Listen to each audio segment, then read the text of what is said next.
एक नई वीडियो के साथ आज मैं फिर हाजिर हूँ, आपका होस्ट और दोस्त विक्रांत जोशी। आपको स्वागत करता हूँ मेरे वी मास्टर में, जिसमें हम लेके आते हैं वर्ल्ड अफेयर्स और डिफेंस की दिन भर की टॉप खबरें। तो चलिए जान लेते हैं। अपनी सबसे पहली खबर की बात करेंगे तो कनाडा की तरफ से निकलकर सामने आ रही है।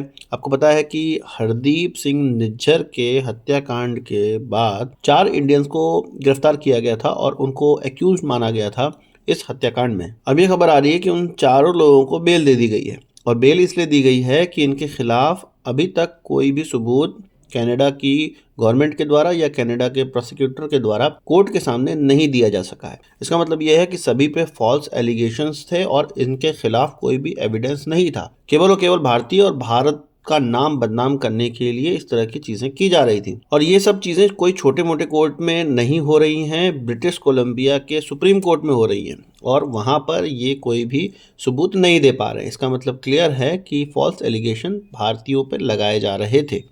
आपका क्या कहना है इसमें कमेंट बॉक्स में ज़रूर बताइएगा। बात कर लेते हैं स्ट्राइकर आर्मर्ड फाइटिंग व्हीकल की। 6 जनवरी 2025 को यूएस की तरफ से भारत को यह अप्रूवल दे दिया गया है कि भारत ऐसा पहला फॉरेन प्रोड्यूसर बनेगा इस व्हीकल का। हम जानते हैं कि इस प्रकार के व्हीकलों की भारत को 550 की संख्या में आवश्यकता है, जो कि हमारी मैकेनाइज्ड इन्फेंट्री बटालियंस में इंडक्ट की जाएंगी। हमारे पास भारतीय अल्टरनेटिव भी उपलब्ध हैं, पर भारत यूएस की तरफ झुकाव दिखा रहा है और स्ट्राइकर आर्मर्ड व्हीकल को लेने का प्रयास कर रहा है। भारत के अंदर ही इसको बनाने की सोच रहा है, जिसके लिए अप्रूवल के लिए भारत ने प्रयास किया था और भारत को अप्रूवल मिल भी गया है। ये माना जा रहा है कि हो सकता है इसका भारत के अंदर निर्माण किसी सरकारी कंपनी को या पीएसयू को दिया जाएगा। यूएस में इसको जनरल डायनेमिक्स के द्वारा बनाया जाता है और आपको जान के आश्चर्य होगा कि इसका महत्वपूर्ण पार्ट कनाडा के अंदर बनाया जाता है, या आप कह लीजिए कि ये स्ट्राइकर व्हीकल पूरी तरह से कनाडा के अंदर भी बनाया जाता है। भारत ऐसा पहला प्रोड्यूसर बनेगा जो कि फॉरेन कंट्री में इस व्हीकल को बना रहा होगा। पहले ये भी माना जा रहा था कि कनाडा में इस व्हीकल को बनाया जाता है तो भारत को हो सकता है इस चीज़ का अप्रूवल ना मिले, पर अमेरिका को चाहिए व्यापार, और व्यापार चाहे जहाँ से मिले, उनको अपने दुश्मन से भी अगर व्यापार मिलेगा तो वो लेंगे और भारत उनको व्यापार दे रहा है। भारत का यहाँ पे एक और कंसर्न है कि इसमें जो इंजन लगा हुआ है वो भारत के हिसाब से कमज़ोर इंजन है। हमारे जो ऐसे टेरेन हैं जहाँ पर माउंटेनियस टेरेन है, वहाँ पर इन इंजन से ये व्हीकल नहीं चल पाएगा या हमारी रिक्वायरमेंट पूरी नहीं होगी। इसलिए डीआरडीओ की तरफ से इसमें नया इंजन डाला जाएगा, नया इंजन डाल के इसकी टेस्टिंग की जाएगी और तब जाके इसको प्रोडक्शन के लिए रेडी किया जाएगा। अभी दिल्ली दूर है, थोड़ा और काम इसमें अभी बाकी है। अब बात कर लेते हैं एचएएल की। एचएएल की तरफ से तेजस जेट की नासिक में चौथी असेंबली लाइन डालने का प्रयास किया जाएगा, या अब ये मान लिया गया है कि चौथी प्रोडक्शन लाइन हमें डालनी पड़ेगी, असेंबली लाइन डालनी पड़ेगी। हम जानते हैं कि बेंगलोर के अंदर ऑलरेडी 2 प्रोडक्शन लाइन या असेंबली लाइन तेजस MK1A की लगी हुई है। नासिक के अंदर एक बन चुकी है जो कि इस साल के अंत तक हो सकता है चालू भी हो जाएगी। अब नासिक के अंदर दूसरी प्रोडक्शन लाइन डाली जा रही है, असेंबली लाइन डाली जा रही है, जो कि 1.5 साल के अंदर चालू की जा सकती है। ये चीज़ें इसलिए की जा रही हैं कि जीई से जो हमें इंजन नहीं प्राप्त हो रहे हैं और इंजन के अभाव में तेजस MK1 का जो बैकलॉग है वो बहुत ज़्यादा होता चला जा रहा है। 1 साल पिछड़ चुका है ये प्रोजेक्ट, 1 साल डिलीवरी इसकी नहीं हुई। पहले ये बोला जा रहा था कि 16 डिलीवर कर दिए जाएंगे, यानी कि बैकलॉग में 16 एयरक्राफ्ट तो ऑलरेडी चढ़ चुके हैं और मार्च के बाद ही इंजन की डिलीवरी सुनिश्चित हो सकेगी। यानी कि जो तेजस MK1A हैं उनकी डिलीवरी मार्च के बाद ही सुनिश्चित हो पाएगी। तो 16-17 एयरक्राफ्ट तो ये हो गए और आगे के 16-17 एयरक्राफ्ट हो जाएंगे। तो 1 साल के अंदर 32-33 एयरक्राफ्ट तो एचएएल डिलीवर कर नहीं पाएगा, इसलिए आगे चल के और असेंबली लाइन से इन बैकलॉग ऑर्डर्स को कंप्लीट किया जाएगा। तो ये सारी चीज़ें तो सोची जा रही हैं जब हमें इंजन मिल जाएगा। इंजन अभी तक पता नहीं चल रहा कि मिल पाएगा भी कि नहीं मिल पाएगा हमें मार्च तक। अब यहाँ पर हम लोग ये देखते हैं कि अमेरिका भारत को इंजन नहीं दे पा रहा है, पर लॉकहीड मार्टिन जो कि अमेरिकन कंपनी है और इसके द्वारा ही F-35 बनाया जाता है। अभी हम लोग देखते हैं कि F-35 का जो प्रोडक्शन रेट है वो क्या चल रहा है। थोड़ा सा आंकड़ा आपके दिमाग में आएगा कि हमारी जो एरोस्पेस इंडस्ट्री है वो कहाँ पर है और अमेरिकन एरोस्पेस इंडस्ट्री कहाँ पर है। एक आंकड़ा आया है जो कि लॉकहीड मार्टिन के द्वारा दिया गया है।